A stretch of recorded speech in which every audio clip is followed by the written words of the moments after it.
All right, so I needed to re-record lecture 27 because apparently there was an audio related issue in the first recording. So I'm going to go ahead and go do this real quick. So we're going to go through the process of creating the assembly drawing in Inventor. So this is right after class on Monday. So we created the assembly together in class, and so now we've got to draw it up. So what we're going to do is go through that process, and really what we're going to make sure that we are clear on is how to do scaled views, the showing the hidden lines, but really probably the two biggest challenges are the parts lists and the text annotations. So let's go ahead and jump right in. Let me minimize this. So this is the Inventor assembly that I've got built so far. We did this in class just a bit ago. We've collected all the parts and constrained them to where they need to be. And the only thing left to do is to create the assembly itself. So what I'm going to do is create the drawing itself, not the assembly. The assembly is done. I need to create the drawing. The process for creating this drawing is really no different than creating the process or creating a part drawing. There's just with this particular drawing, there's a couple of additional features that we're going to add. I'm going to open up my part drawing here just so I have it over here for reference. Again, you're not going to have to do the exploded view.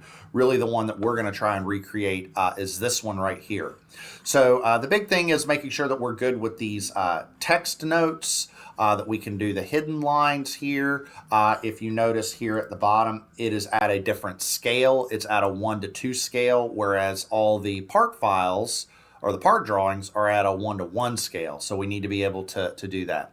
But then the other is this this parts list.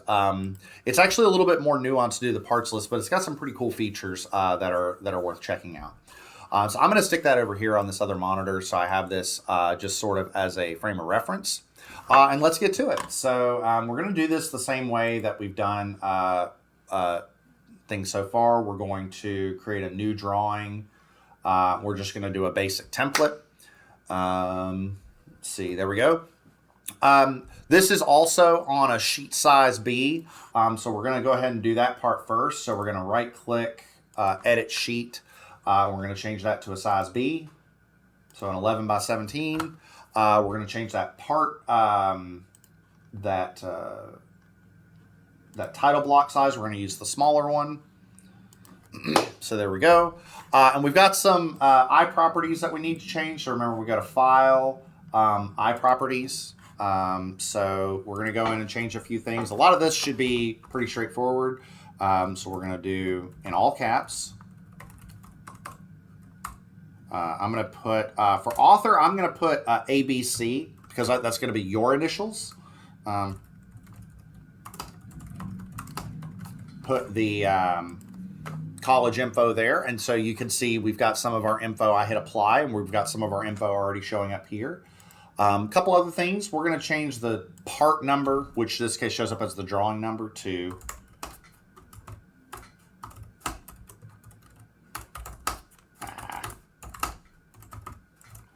let's apply that. And then we're going to go to status. And remember, I'm going to check these two. I'm going to put actually my initials. So we'll hit apply, hit OK.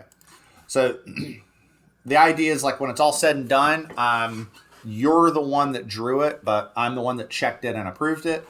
It's from Marshall University CECS, Engineering 102, wheel assembly. And so all that's good to go. The only thing that's different on mine, my assembly drawings, which are probably going to be the same on yours, are the sheet numbering. But I'm going to talk to you a little bit here in a bit on if you actually wanted to do that way, do the automatic sheet numbering, how it would work. I'll show you that here in a bit. Okay, so we need to go in and place our views. This is no different than before. So I'm going to first start off with this ISO view in the top corner. So here's the drawing, and I'm going to place this ISO view up here. So I'm going to do that by, let's see, we're going to go to create base view. Let's see. And here's the view, okay? So the first thing I'm going to do is I'm going to hit the home button just to get it into ISO view. Now, one of the things you'll notice is that it actually changed the scale actually just by doing that. But I want to show you just more manually how you can change the scale, and that's right here in this little drop-down box. Like, for example, I can make it 10 to 1 and just make it absolutely huge, you know, or I could make it 1/4 and it's pretty tiny. For this drawing, I want a 1/2 scale, so we'll hit OK. And then I'm just going to drag this, you know, about like that. And there we go. There's our ISO view. Let me maybe position it a little bit differently. Let's go. I like that. That's good. Okay, so we have our isometric view of the part shown. I'm now going to do the top, front, and side views. So I'm going to create some more views. So I have the front view here. Now, one thing that you can do when you're creating these is you can actually, if you notice, here's the view. I'm going to move it down here. But if you notice, if you actually click over there, it'll actually do a side view. And if you click over here, it'll do a top view. It'll actually do an orthographic view all at once. You can place them separately and constrain them, or you can actually do it like that. Either one is fine. Sometimes the manual placement is kind of nice if you actually want a view of a different side. This is Inventor's way of placing those views by default. Now I'm going to hit OK. And if you notice, there's a problem. Okay, so if I move this, you know, maybe down right there, there's a little bit of a problem. And the problem is that Inventor is not rendering all these hidden lines. Like, I want to see all these hidden lines, all the interior details of the assembly, and I'm not seeing that right here. There's an easy way of doing that. All you have to do is, I'm going to hit the escape key a few times. I'm going to double click my views, and what I'm going to do is change the view style. See here, it's showing the hidden line removed. I could do a shaded view, and it's actually trying to shade the parts, which I don't really want to do. I'm instead going to do the hidden line and hit OK. And now it's actually plotting the hidden line. So that part's actually pretty easy, is to do the hidden lines. Okay. So a couple of the things I need to do. I need to place some annotations. Now I've actually got a collapsed, sort of an organized view of my ribbon. And so depending upon your screen resolutions, you might see that. And so it's sort of collapsing these buttons. It's pretty straightforward. I like it this way sometimes. If I'm doing something pretty basic, it gives me more screen view, but you can always just hover over the buttons. So we'll just do dimension. We got 2 dimensions that we need to place. We need to place the dimension from this face to this face. Uh-oh, it's doing it in inches. This is an easy thing to forget. It's not like I meant to do that on purpose, you know. But I actually did. I kind of wanted to show you that if you are drawing this, this is supposed to be 5 millimeters, and it is dimensioning it correctly. It's just dimensioning it in inches. The reason why is, again, you know, sort of by default, it's using English units. So you can always go to Tools and Document Settings to change our document standard to the millimeter standard, so that when we place our dimensions, it is dimensioning them appropriately with 5 millimeters. Okay, so make sure that you're doing that. Let's do this. We'll do it again over here. And then I'm going to drag a little bit because I want these sort of, I think I like that. I think that's pretty good. Okay. So those are the only dimensions actually I want on the assembly drawings. Like, for example, this is the assembly drawing. That's the only dimensions that I have. And the reason is that those are the only dimensions that are really relevant to understanding how the assembly is put together beyond these notes. Okay, these notes are really what's critical beyond the dimensions, these annotations, in order to understand how the assembly goes together. Everything else is dimensioned on a part-by-part basis, so I don't really need to worry about that. Excuse me. Okay, so next thing that we need to do is we need to place this this text annotation. It's pretty easy. All you have to do is, I'm going to drag this over here. So all you have to do is go to the Annotate tab, and you're just placing text. So I'm going to place some text. I'm going to zoom out, and I'm going to place that text about right there. And I just start typing. So we'll press Control U for underlining. So notes, Control U. And then I can just start typing out. And I have the text right over here. And it's pretty straightforward.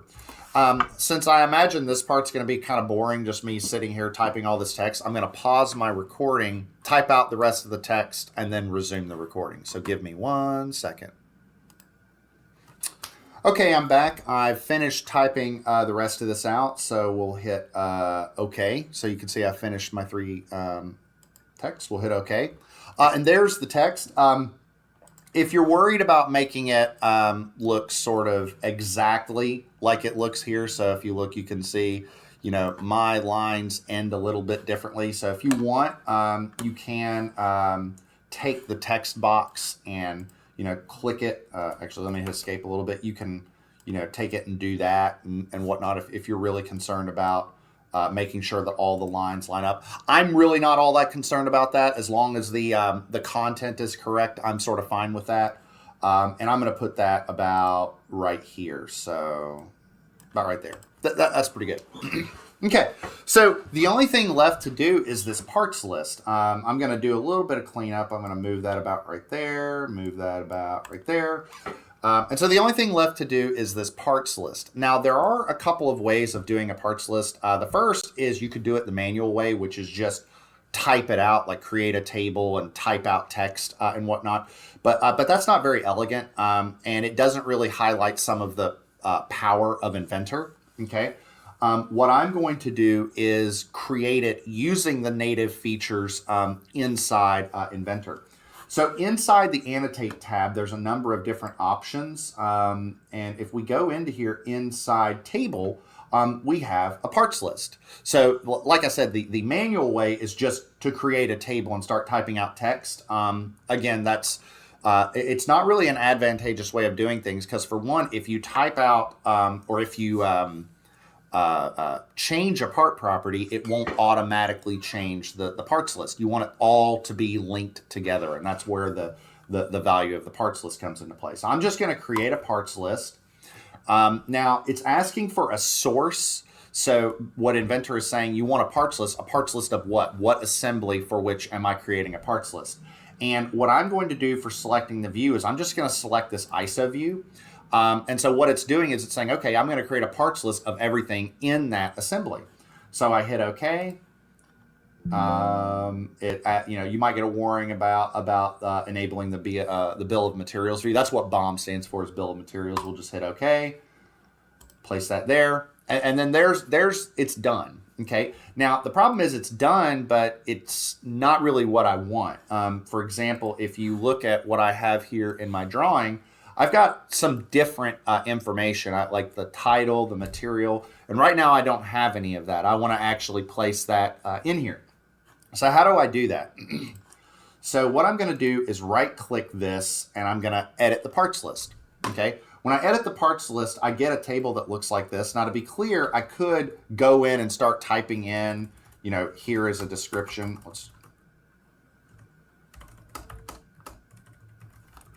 I could write in here as a description and hit apply, and it shows up. And I can do that. I'm not going to do that though. I'm gonna do this a little differently. I have specific fields that I would like to see in this parts list, and specifically, I'd like to see the title of each part, and I'd like to see the material that it's made out of. And what I'm going to do to change that is I'm going to change the table itself. And so if you look up here at the very top, there's a series of options, and I'm going to use the column chooser option. So I'm going to click column chooser, and what we're seeing here is the selected properties item, quantity, part number, and description are what's in the table. Item, quantity, part number, and description. I don't want the part number and description, so I'm going to go to part number and I'm going to click remove, description, and hit remove. Instead, I want the title and the material. So I'm going to go down to the title, hit add, go to the material, hit add, hit OK. And there we go. If I hit apply, there it is. Okay. So it's actually automatically editing this accordingly. And so it's doing a lot of really cool stuff. So for example, it's quantifying the number of parts in the assembly. So we can see we've got 2 brackets. So if we went in and changed our assembly by adding more parts, the bill of materials or the parts list would edit accordingly. If we went and changed the material of one of our parts, it would automatically update it as here. It's really cool. There's also another really cool feature. So if you click the parts list and you highlight a given row. So for example, if I highlight this row, this is the base plate. Notice what it does on the drawing. It highlights every view of that part on the drawing. So if I do the wheel, boom, there's the wheel, and it's highlighted everywhere here on the drawing, and even with the bracket. And it's doing both brackets because that's every instance of the bracket in the assembly. And the same thing with the axle, everything right here. So it's a really cool feature that it helps you navigate everything. And if you look, that's it. If I zoom out a little bit for my drawing, that's everything. That's the whole drawing. So the only thing I'm going to do is let me print this. I kind of like this, so we're going to hit File, Print. Let's not forget, so we're going to change this to a print to PDF. We're going to make sure and change the paper size to a tabloid. Remember, a tabloid is an 11 by 17. We're putting all these on ANSIB, so that's 11 by 17. We're going to hit Preview. And looks good. We'll hit Print. Hit OK. Save that to the desktop. We'll call it Assembly Drawing.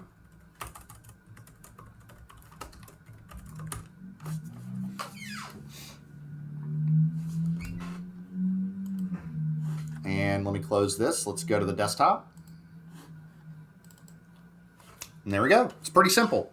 The only other thing I wanted to show you before I exit this recording is I wanted to show you a nuance on my assembly drawings. So this is what I supplied you all, and this is what I just printed. So this right here, this is what I just printed. Okay, this is what I gave the class a couple weeks ago. And if you notice, like if you look at the sheets, it says sheet 2 of 6, whereas what I just printed is just sheet 1 of 1. There's just one drawing, okay?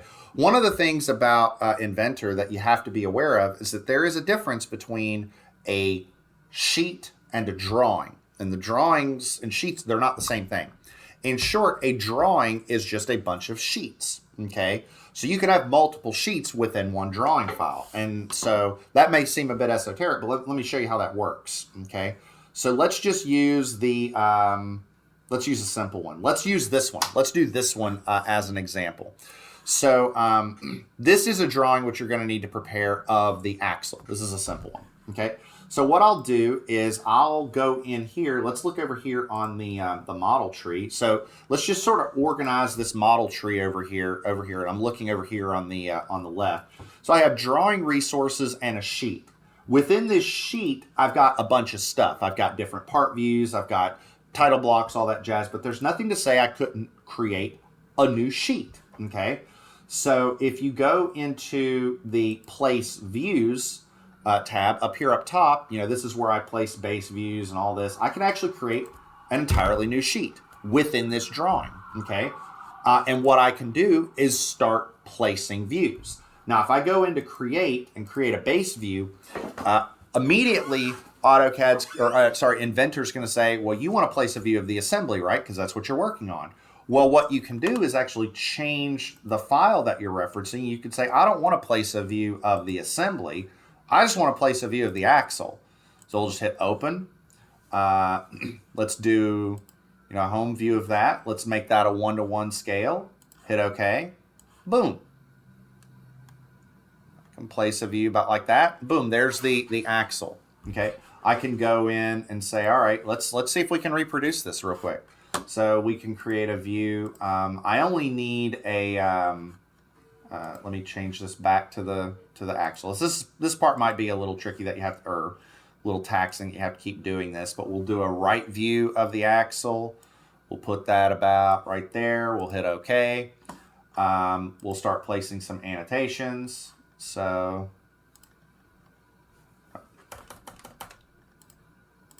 place an dimension annotation. Put that one right there. Let's put a dimension right here.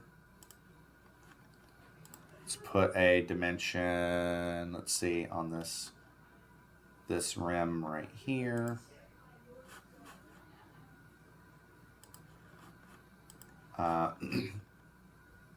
We'll do the chamfer a little differently with a note. That's 78 right here. Let me hit escape. Let me drag these around a little bit. Kind of like that. Kind of like that. We can go in and place a note here. So we'll say text. There's a note right there. All caps.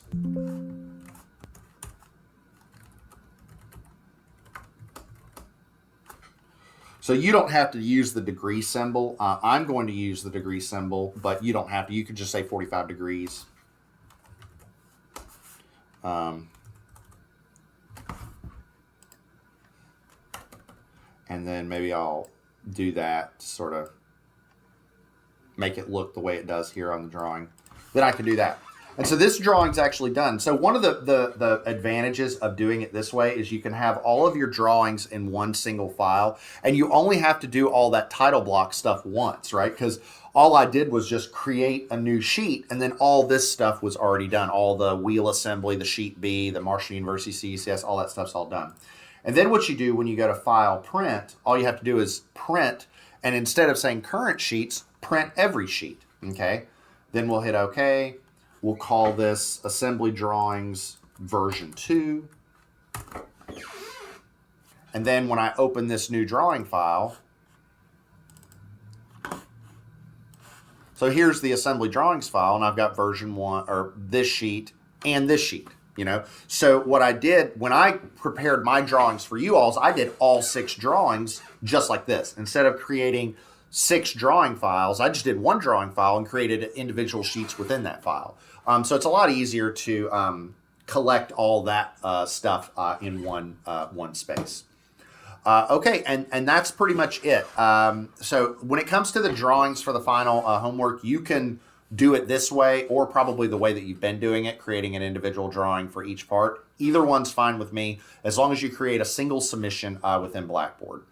And with that, that's all I've got, everybody. I hope everybody's had a wonderful experience in Engineering 102.